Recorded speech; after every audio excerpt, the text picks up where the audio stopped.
بات یہ ہے حضرت کہ اہل بیت سے اطہار سے محبت اور ان سے دشمنی، اس کے لیے ہزارہا احادیثیں موجود ہیں اور ہزاروں روایتیں موجود ہیں، مگر یہ ساری کی ساری چیزیں ماننے والوں کے لیے ہیں۔ جو مانے تو سب کچھ ہے اور نہ مانے تو کچھ بھی نہیں ہے۔ ہم قرآن میں سے، احادیث میں سے جو ہمارے مطلب کی بات ہے وہ نکالتے ہیں، جسے ہم نہیں چاہتے وہ ہم نکالتے نہیں، چھوڑ دیتے ہیں۔ میں آپ کو ایک بہت موٹی سی بات بتا رہا ہوں اہل بیت سے دشمنی کی۔ آپ کر رہے ہیں کہ نماز ہے، روزہ ہے، زکوٰۃ ہے، ٹھیک ہے، آپ اپنی جگہ صحیح کہہ رہے ہیں، لیکن ایک بات سن لیجئے۔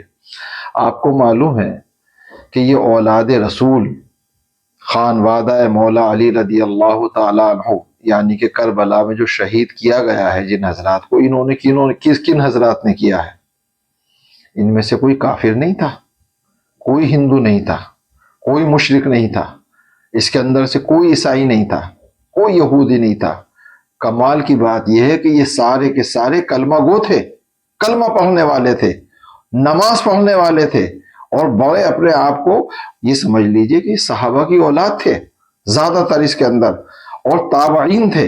اور بتائیے تابعین کا مقام کتنا بلند و بالا ہے۔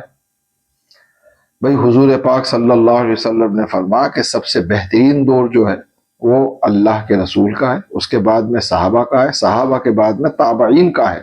تو یہ جو امام کو دیکھنے والے تھے، کیونکہ زیادہ وقت گزر نہیں تھا، بھئی حضور کے وصال کے قریب 50-55 سال کے بعد میں یہ واقعہ پیش آیا ہے۔ اب یہ جو حضرات تھے یہ تابعین تھے، صحابہ کی اولاد میں تھے، نماز پڑھتے تھے، روزہ رکھتے تھے۔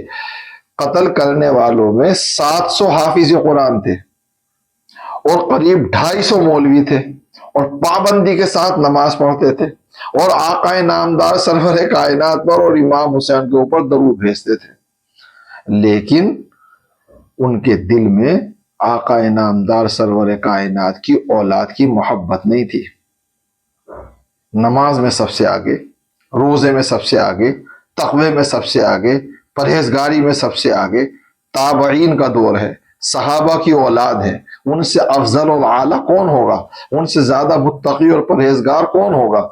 لیکن ان کے دل میں اہل بیت اطہار کی، یعنی کہ آقا نامدار سرور کائنات کی محبت نہیں تھی بلکہ دشمنی تھی۔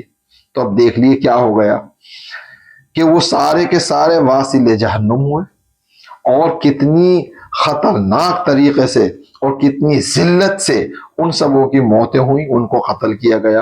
اور جب سے لے کر آج تک، اور میں تو یہ سمجھتا ہوں کہ آج سے لے کر قیامت تک سارے کے سارے ان کے اوپر انہیں برا بھلا ہی کہتے رہیں گے، ان پہ تبرہی بھیجتے رہیں گے، ان پہ لعنتی بھیجتے رہیں گے۔ اور دیکھیے سارے کام میں وہ سب سے اول تھے، لیکن اہل بیت کی دشمنی نے انہیں اس مقام کے اوپر پہنچا دیا کہ ذلت کی موت ہوئی، ذلت کا توغ گلے میں ڈالا، اور ساری دنیا کہ مسلمان اور سارے لوگ جو ہیں وہ ان کو آج بھی ذلت کی نگاہ سے دیکھتے ہیں، اور بری نظر سے دیکھتے ہیں کہ ہائے افسوس کیا کر دیا۔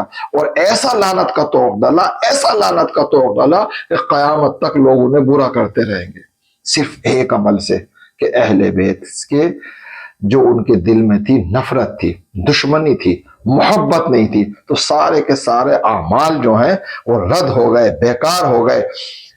تو میاں صاحب نماز ٹھیک ہے اپنی جگہ، روزہ بھی اپنی جگہ، یہ ساری کی ساری باتیں سب چیز ہیں، لیکن بھیا جو صاحب نماز ہیں، جو صاحب روزہ ہیں، جو یہ قرآن کو لے کر آئے ہیں، ان سے، ان کی اولاد سے محبت بھی کرو گے یا نہیں کرو گے؟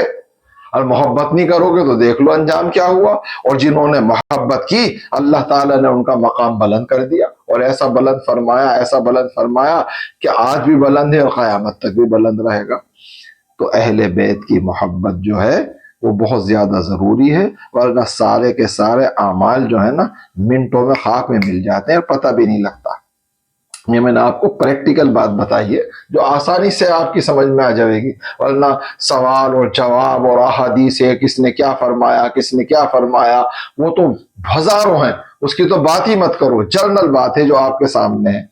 دشمنی کی تو دیکھ لیجئے کیا حل ہو گیا۔ اللہ تعالی ہمیں اور آپ کو اہل بیت کی دشمنی سے اور ان کے بغض سے دور رکھے، ورنہ خدا کی قسم کوئی عمل کامیاب نہیں ہوگا۔